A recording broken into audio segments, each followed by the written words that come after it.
Bueno, buenas tardes, señores. Comienzo por agradecer al señor presidente de la Corte Constitucional, el doctor Jorge Iván Palacio, pues la invitación que nos formuló para venir aquí, a los magistrados, a los presentes. Lamentablemente tuvimos dificultades para llegar en el horario convenido inicialmente, por razón de estar justamente empleándonos en La Habana en este difícil proceso. Pero aquí estamos ya un poco tarde, quiero abreviar por razón del tiempo. El doctor Palacio me pidió que tocara dos temas. Uno, la situación concreta, los avances, en qué vamos, lo cual implica también una valoración de qué creemos que está pasando. Y en segundo lugar, los mayores obstáculos, yo me referiré solo a algunos. Primer punto, el balance hoy de las conversaciones es el siguiente. Hemos logrado un acuerdo sobre el punto primero que se denomina desarrollo agrario integral.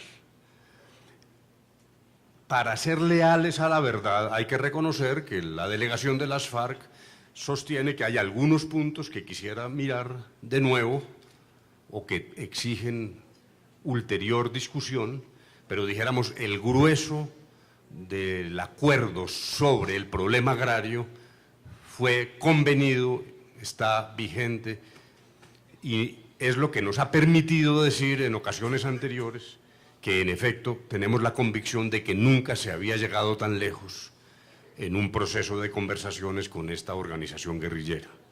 Eso no quiere decir que yo esté haciendo la predicción de que va a haber un acuerdo general. Ahora haré una valoración sobre eso. También las conversaciones pueden tener una ruptura o un feliz término en términos cronológicos difíciles, pero el hecho concreto hoy es que hay un acuerdo nunca antes logrado sobre el tema agrario.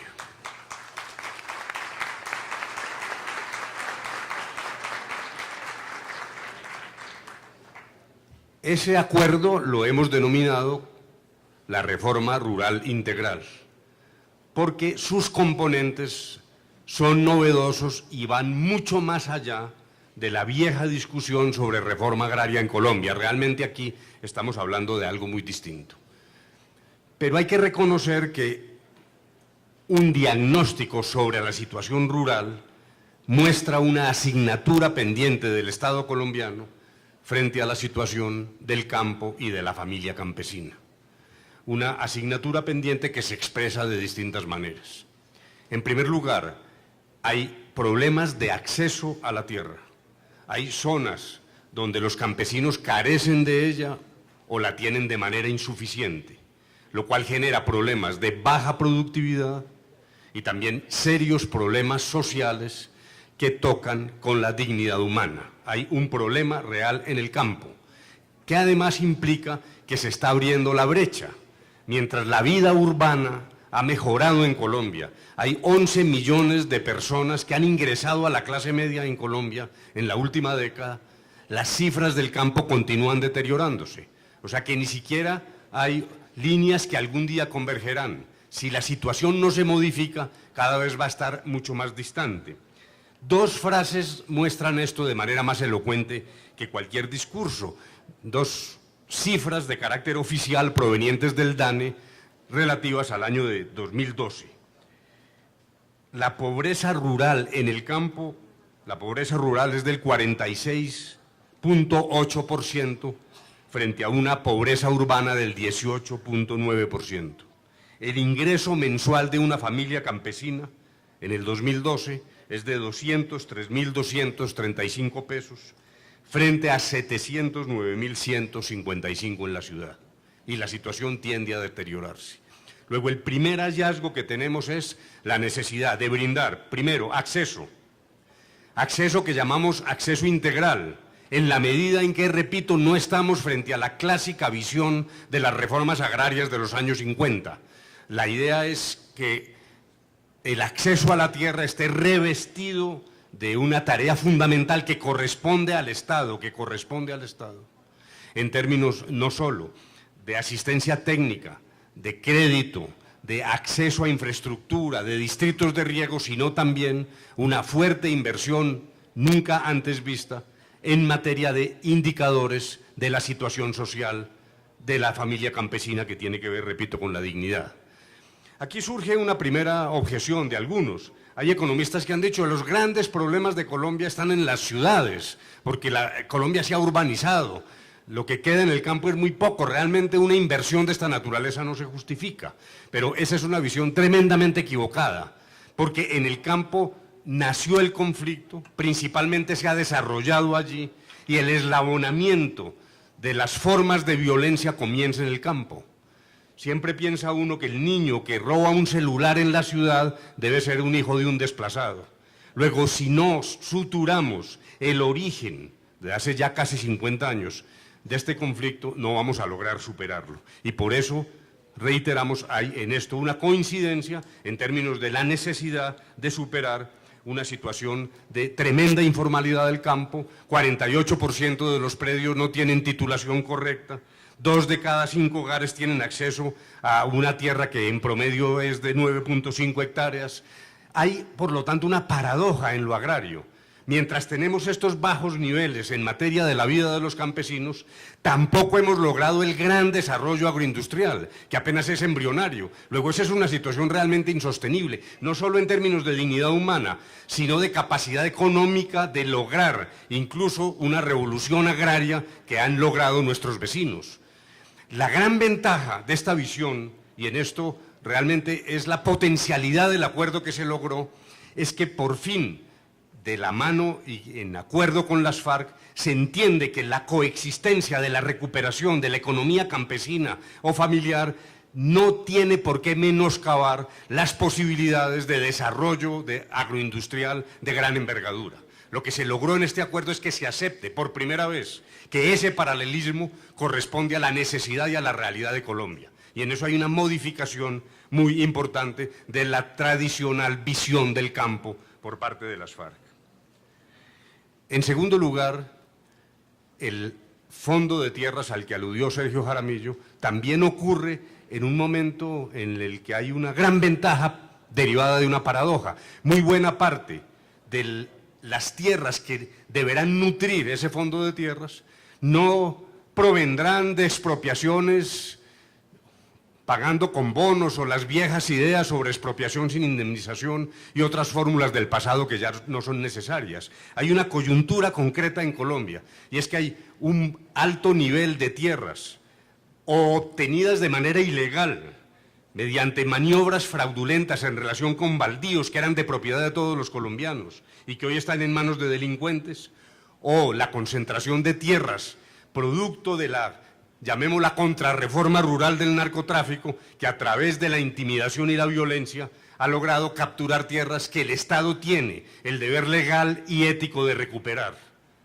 Luego, esas dos fuentes, más un proceso de formalización de la tierra, permiten realmente, yo repito, esto es una paradoja, pero allí, en el fondo del mal, el bien palpita. Ahí hay la forma de lograr los objetivos del acuerdo sin necesidad de acudir a viejas y añejas ideas que no están sobre el tapete ni lo han estado en la mesa. Solo para concluir este punto diría que los elementos de la reforma rural integral están enmarcados en su totalidad dentro de las ideas clásicas del Estado de Derecho occidental. Realmente no hay ningún desvío estalinista en lo que se convino allí. Estamos trabajando con los elementos del Estado de Derecho, con respeto a la propiedad privada, respeto y fomento a las inversiones de los particulares y una fuerte acción del Estado en términos de recuperación de los campesinos. Ese es, dijéramos, el primer punto. El segundo punto sobre el cual estamos trabajando ahora es el que dice relación con la participación política de los grupos, del grupo que deje las armas por virtud del acuerdo.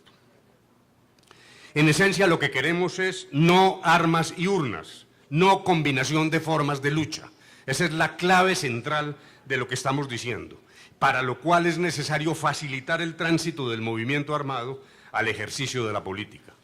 Este punto, a su vez, contiene, dijéramos, un tipo de elementos que son los que actualmente estamos discutiendo. Por un lado, hay la necesidad de una serie de garantías para la oposición, en tanto y en cuanto es natural que una vez ocurre el acuerdo y haya dejación de armas, el interés de las FARC será entrar a ser oposición. Pero resulta que no hay dueños de la oposición. Hay hoy partidos en democracia que hacen oposición en el seno de la sociedad desarmada. Y ese es un elemento central que también hay que tener en cuenta. Y por fin, en un proceso legítimo de alternatividad en el ejercicio del mando, que es esencial en la democracia, quien hoy es gobierno, mañana puede ser oposición.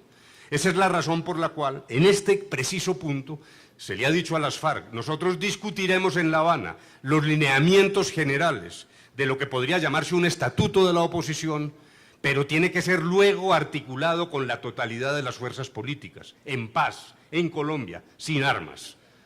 Este no es un tema del cual puedan adueñarse exclusivamente las FARC, porque corresponde a todas las fuerzas políticas e incluso, repito, más allá, a la sociedad colombiana.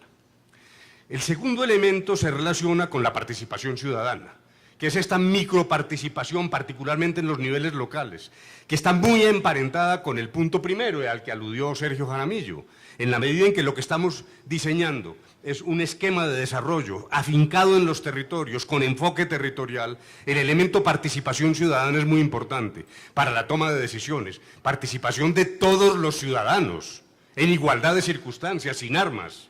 No estamos hablando de guetos privilegiados para las FARC. Luego hay un desafío que es incentivar y promover una mayor participación ciudadana.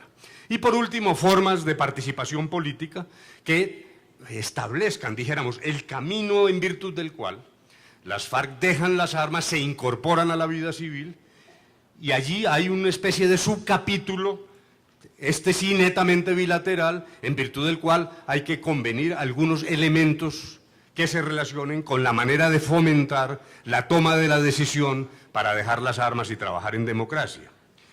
Pero lo que quiero señalar es que en el punto 2 estamos hablando de organizaciones, no de personas.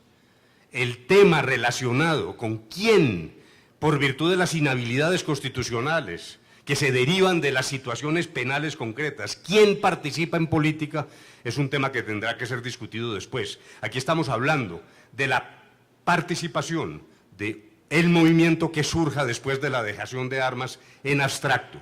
¿Quién ejercita esa participación? Depende de las soluciones que se logren en el terreno de la justicia.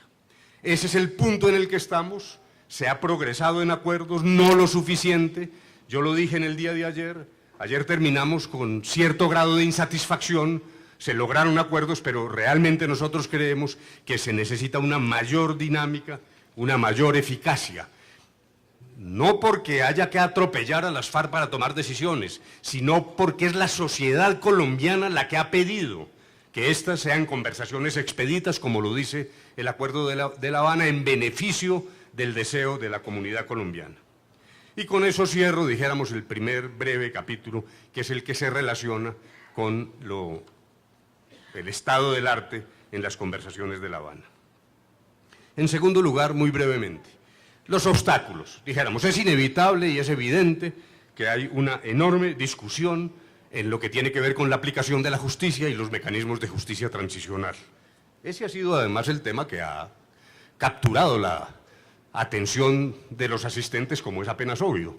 Y después de 3 días de opiniones, y de las que vertió aquí el propio presidente de la República y Sergio Jaramillo ahora, yo podría abreviar. Yo realmente solo quiero decir que realmente ese es un tema de fondo que no es fácil, que va a exigir renunciamiento, que exige de las FARC también entender que el mundo ha cambiado, que no estamos en 1991, que no hay espacio para las amnistías incondicionales, que la regla de base es que no habrá impunidad, pero también que en un proceso de ponderación de las necesidades que impone el diálogo y la solución del conflicto y la justicia, particularmente mirada desde la perspectiva de las víctimas, pues habrá que buscar algún tipo de solución ciñéndonos a los lineamientos que ha marcado la Corte Constitucional en la decisión reciente sobre el marco jurídico de la paz. Nosotros creemos, en primer lugar, repito, que no partimos de la base de la impunidad. En segundo lugar, que Colombia debe buscar una solución dentro de los estándares internacionales y no por fuera de ellos. Tercero, que sí creemos que hay espacio para la ponderación allí, particularmente en lo que tiene que ver con la forma y aplicación de las penas. Allí es donde creemos que hay un territorio en el que podemos trabajar. Pero para esto, lo fundamental en este momento es la actitud de la guerrilla. Por decirlo en términos futbolísticos, el balón está allá. Son ellos los que tienen que dar los primeros pasos en términos de reconocimiento de sus víctimas, afrontar sus errores, reconocerlos, participar plenamente en el esclarecimiento de la verdad, reparar y fundamentalmente garantizar la no repetición. Este es un territorio, lo dijo Sergio Jaramillo, que va mucho más allá de la simple penalización tradicional. El esquema que tenemos que abrir es un esquema mucho más amplio, particularmente lo que tiene que ver con la verdad, con la reconciliación, como lo dijo el padre de Roux, no con el perdón, que no es un tema estatal, es un tema particular, pero el Estado sí puede crear condiciones para la reconciliación con fundamento en la justicia restaurativa, en una visión mucho más elevada de lo que es necesario hacer en un momento de esta naturaleza. En esto hemos sido, cuando no estábamos aquí, por ejemplo, la intervención del señor fiscal general ha sido muy positiva y la hemos mirado con muchísimo cuidado. No voy a profundizar en esto, yo solo haría una última reflexión en materia de justicia porque ustedes ya a estas alturas están saturados del tema. Y me voy a referir al voto concurrente en relación con la matanza del Mozote y sitios aledaños, promovido por el presidente de la Corte Interamericana, el señor García Sayán. Porque si se lee exactamente lo que quiere decir allí es, una cosa ha sido la aplicación de los estándares internacionales en frío, por decirlo de esa manera, pero otra, la aplicación en tiempo real, en un conflicto que no ha terminado, en virtud de lo cual, como lo señaló Sergio Jaramillo, lo que hagamos o no hagamos también es incentivo o desincentivo para lograr la terminación del conflicto. Y termino con una frase, lo que yo sí creo sinceramente que no puede ser, lo que no puede pasar, es que la justicia internacional, cuyo destino es la protección de los derechos humanos y la prevención de violaciones, a su vez sea el obstáculo para la terminación del conflicto, hasta el punto de prolongar las violaciones actuales y provocar nuevas violaciones.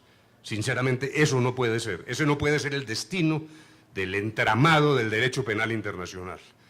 Su utilidad no puede ser impedir un proceso para terminar un conflicto. Y paso al tercer punto ya de manera muy breve, y es lo que tiene que ver con el tema de la refrendación. Este tema no se ha tocado de manera formal en la mesa, pero como ha aflorado por virtud de discusiones públicas promovidas particularmente por la propia delegación de las FARC, pues nosotros sí queremos hacer unas precisiones. En primer lugar,